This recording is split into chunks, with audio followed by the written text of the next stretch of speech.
I'm Bob Wendover. Businesses have spent millions of dollars developing and implementing knowledge transfer systems to capture and codify and make accessible the years of experience collected by retiring and departing employees.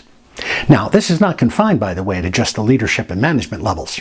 I've seen utilities scramble when a crew of skilled tradespeople decides to retire all at once. You know, they've worked together on a truck for a decade or more, and they've reached their retirement numbers and just decided to go fishing.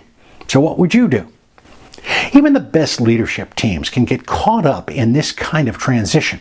In fact, it's even more acute now because of the shortened tenure of the average worker. And no, artificial intelligence is not going to be the be-all, end-all solution to this. Look around your organization. Where might it happen to you? This can be even more critical in a small business since there may be only one person who possesses the knowledge and history of decisions for a particular function. So, what's the solution to this?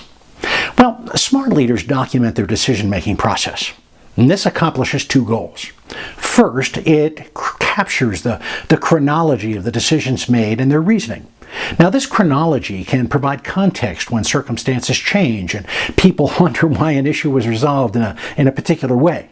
You know, we've all wondered, well, what were they thinking at one point or another? Only to understand later that when we drill down on the history of the situation, this is what happened. Now, this can be helpful even for a person who's made the decision, especially if it was made a long, long time ago in the midst of a chaotic time. Now, second, documenting decisions enables incoming leaders to understand their predecessors' reasoning and approach. And this also helps avoiding reinventing the wheel. You know, I and probably you have seen many instances of people saying, hey, I've got this great idea, only to discover after trying to implement it that their great idea was considered and discarded earlier for a variety of reasons. Now, documenting decisions needs to be done at all levels. You know, a function level leader who does not compel those who report to him or her to do the same may be left with gaping holes in the organization's collective knowledge when a key person departs. This responsibility should be incorporated into job descriptions and expectations and evaluations. After all, you have to inspect what you expect.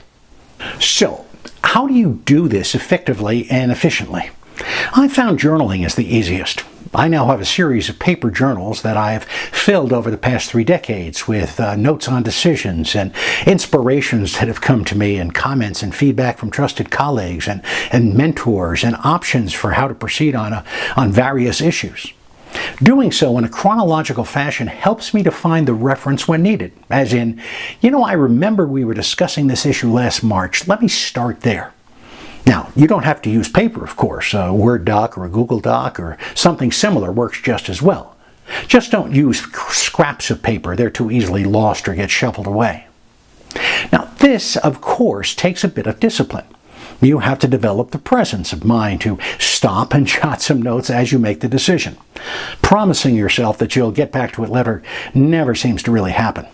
And even if it does, you've probably lost some of the detail.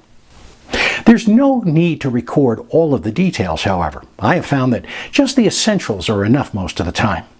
Now, you'll benefit from this collective history, and so will those around you. You'll save time and provide a more consistent leadership simply by doing this. Let me know how you document your decisions. Comment down below. I'm Bob Wendover.